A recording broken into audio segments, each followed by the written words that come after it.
నమస్తే, నేను చైతన్య. వార్తాపత్రికల్లో తెలంగాణ ఎడిషన్లో వచ్చిన వార్తలు, ప్రత్యేకంగా తెలంగాణ నేతలతో సాగుతున్న కార్యక్రమం గుడ్ మార్నింగ్ తెలంగాణకు స్వాగతం. ముందుగా వార్తాపత్రికల వివరాలు చూద్దాం. నమస్తే తెలంగాణ పత్రిక చూస్తే, గోల్కొండ కోటలో స్వాతంత్ర వేడుక పేరుతో పరిశీలనకు సీఎం కేసీఆర్ ఆదేశం ఉండే వార్తను చూస్తున్నాం. ఇకపై ఏటా 15 ఆగస్టు ఉత్సవాలు అక్కడే జరగబోతున్నట్లుగా ఈ వార్త సారాంశం. తెలంగాణ సంస్కృతిని చాటేలా శకటాలు ఉండాలని కూడా కేసీఆర్ సూచించినట్లుగా గోల్కొండ కోటలో స్వాతంత్ర వేడుకల పేరుతో ఈ వార్తను చూస్తున్నాం. ఇక బల్దియాపై నజరు పెట్టారని, జీహెచ్ఎంసీపై గులాబీ జెండా ఎగరాలి, టీఆర్ఎస్ శ్రేణులకు కేసీఆర్ ఆదేశం పేరుతో కేకేకు ఎన్నికల సమన్వయ బాధ్యతలు అప్పగించినట్టుగా వార్తను చూస్తున్నాం. సీఎం కేసీఆర్ కేశవరావుకు విందు ఏర్పాటు చేశారు. నెలాఖరులోగా టీఆర్ఎస్ ప్లీనరీ ఉండబోతుంది.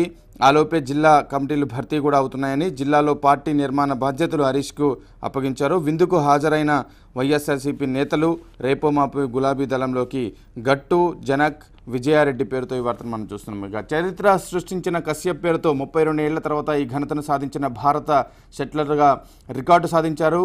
గ్లాస్గో పోటీల్లో భారత్కు 5వ స్థానం లభించినట్టుగా మనకి ఈ వార్త కనిపిస్తుంది. ఇక చైనాలో భారీ భూకంపం వచ్చింది, 367 మంది దుర్మరణం చెందారంటున్న వార్తను కూడా మనం నమస్తే తెలంగాణ పత్రికలో చూడవచ్చు. ఈనాడు దినపత్రిక చూస్తే, స్వర్ణం గెలిచిన కశ్యప్ పేరుతో ప్రధాన వార్త కనిపిస్తుంది. జ్వాల, అశ్వినిలకు జోడీకి రజితం లభించిందన్నటువంటి వార్తను కూడా మనం చూస్తున్నాం. ఇక పార్టీపై దృష్టి పెట్టాలని కేసీఆర్ నిర్ణయించారని, మరింత బలోపేతానికి రంగం సిద్ధం చేస్తున్నారు. భాగ్యనగరిపై పట్టుకు తెరాస వ్యూహం, త్వరలోనే పార్టీ ప్రతినిధుల సభ ఏర్పాటు చేస్తున్నట్లుగా కేశవరావు ఇంట భేటీలో ప్రతిపాదన వచ్చింది. ఇతర పార్టీల నుంచి వలసలకు ఆహ్వానం, 5 ఎమ్మెల్యేలు, 2 ఎమ్మెల్సీల చేరికకు రంగం సిద్ధమైందని, కేసీఆర్తో 3 వైకాపా నేతలు భేటీ అయ్యారని, 5, 7, 8 తేదీలో జిల్లా పర్యటనకు ముఖ్యమంత్రి పేరుతో వార్తను చూస్తున్నాం. ఇక కేసీఆర్ పార్టీపై దృష్టి పెట్టినట్టుగా ఈ వార్త కనిపిస్తుంది. గోల్కొండ కోటలో 15 ఆగస్టు వేడుకలంటూ ముఖ్యమంత్రి కేసీఆర్ నిర్ణయించారు. పరిశీలించాలని సీఎస్కి ఆదేశాలు జారీ అయ్యాయి. తెలంగాణ సంస్కృతిని చాటేలా శకటాలు ఉండాలని కూడా ఈ ఆదేశంలో భాగంగా మనకు కనిపిస్తుంది. సరిహద్దు ఓ వారధి అంటూ ప్రధాని చేసినటువంటి వ్యాఖ్యలు, మీ అంతరంగిక వ్యవహారాల్లో జోక్యం చేసుకోము, అభివృద్ధి పనులకు 6,000 కోట్ల రుణం ఇస్తామంటూ నేపాల్ పార్లమెంట్ను ఉద్దేశించి నరేంద్ర మోడీ ప్రసంగం సాగినటువంటి వార్తను కూడా మనం ఈనాడు దినపత్రికలో చూడవచ్చు.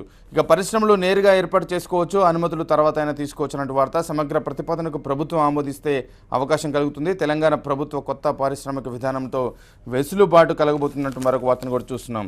భూములు తేలనున్న లెక్క పేరుతో అన్ని శాఖల ఆధీనంలో భూముల గుర్తింపు, అన్యాక్రాంతమైన వాటి స్వాధీనానికి తెలంగాణ సర్కారు కసరత్తు చేస్తుందని, వివిధ శాఖల ఉన్నతాధికారులతో త్వరలో రెవెన్యూ శాఖ భేటీ కాబోతుంది. తెలంగాణలో ఉన్నటువంటి భూములన్నింటిని కూడా లెక్క తేల్చే ప్రయత్నం చేస్తున్నారు.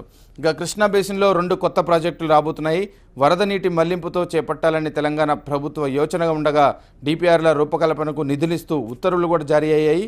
కానీ ఐపీ ప్రభుత్వం మాత్రం అభ్యంతరాలు వ్యక్తం చేస్తుంది. అనుమతి లేకుండా చేపట్టడంపై వ్యతిరేకించేందుకు కసరత్తు చేస్తున్నటువంటి వార్తను మనం కృష్ణా బేసిన్లో 2 కొత్త ప్రాజెక్టుల హెడ్లైన్తో వార్త కనిపిస్తుంది.